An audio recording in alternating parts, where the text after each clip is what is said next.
I like my Nintendo Switch. I think it's a really good console. Obviously, the portability is my favorite feature it has. Being able to play a masterpiece like The Legend of Zelda Breath of the Wild anywhere and any way you want is one thing I did not expect to be able to do that soon.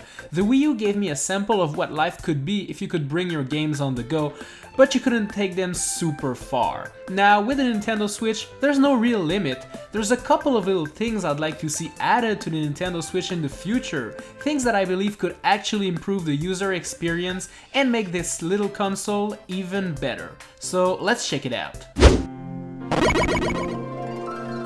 First off, when you boot up your Nintendo Switch, here's what you get. Don't you feel lonely?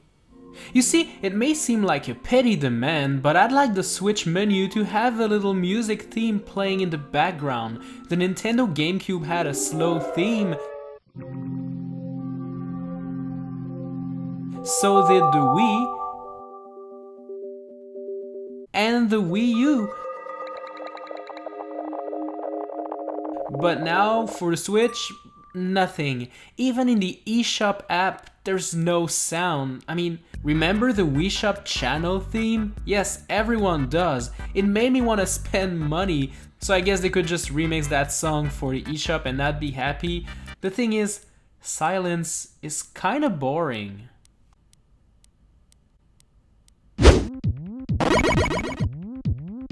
Well, if I'm going to ask for UI music, I might as well push it and ask for UI themes. The Nintendo 3DS has themes that you can apply to your main menu, and while being super simple, they're also super cool. Plus, we know the Switch can do that because it already has a theme menu. Right now there's only the light theme and the dark theme, but I mean there could be a theme for Mario Odyssey, for Breath of the Wild, and for other games. They could also be unlocked by completing games, or could be bought using your Platinum My Nintendo coins. You know, the things I keep collecting and never get to actually use because they expire.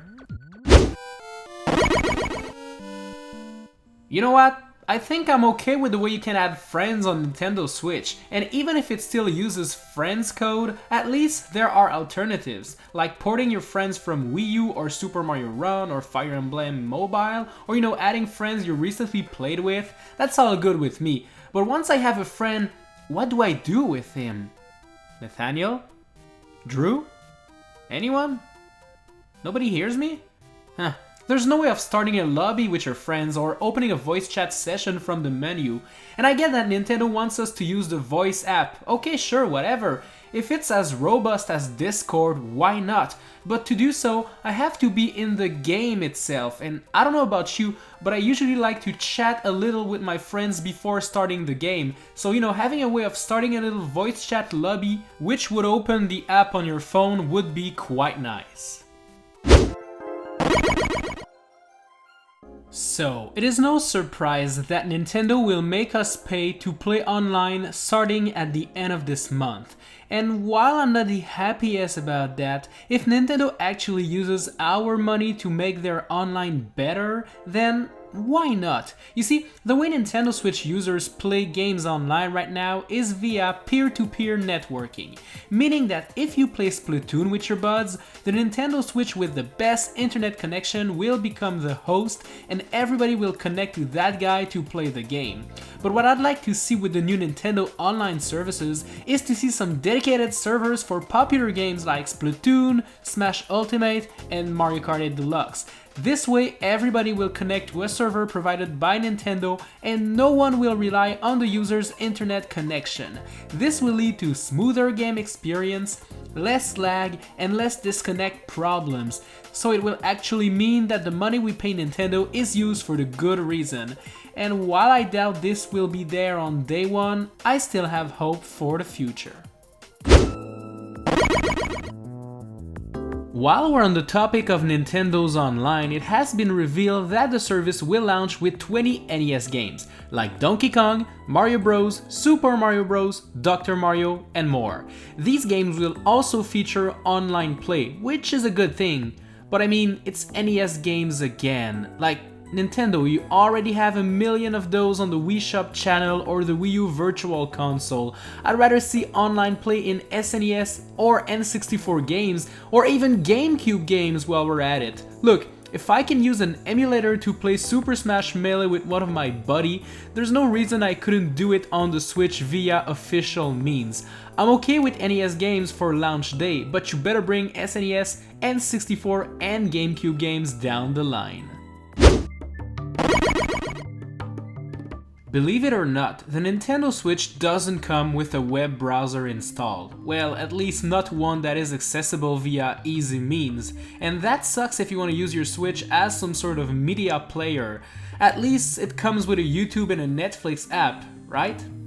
Wait, it doesn't? Well, you know, I know Nintendo is mainly focusing on gaming, but it's 2018 and I think Nintendo should actually have a YouTube and a Netflix app on the Nintendo Switch. I mean, they did with the Nintendo Wii and the Wii U, so there's no reason not to have one out for the Switch. It's kinda weird that they haven't put pressure on YouTube and Netflix to release an app for it. I mean, the Switch is portable, it could be used like a tablet to browse online, check out some amazing videos like this one. There's just no good reason not to have one. Achievements have been around ever since the Xbox 360 era and actually provide players with additional challenges and rewards them when they complete them. PlayStation has trophies, which is pretty much the same thing, but Nintendo doesn't have any of that. And that makes me sad. I was hoping the Switch would come up with their own original version of the achievement system, but it hasn't happened yet. And I'm sure it's not something that is super complicated to implement, so I'm still kinda confused as to why they didn't add that feature yet. This would be so cool for games like Super Mario Odyssey, which feature tons of hidden stuff and collectibles. Just picture this happening.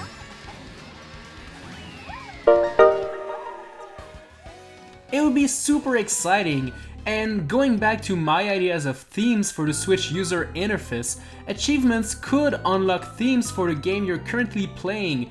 Wouldn't that be an incentive to keep playing the game and to unlock those achievements to get those themes? I think it would, personally.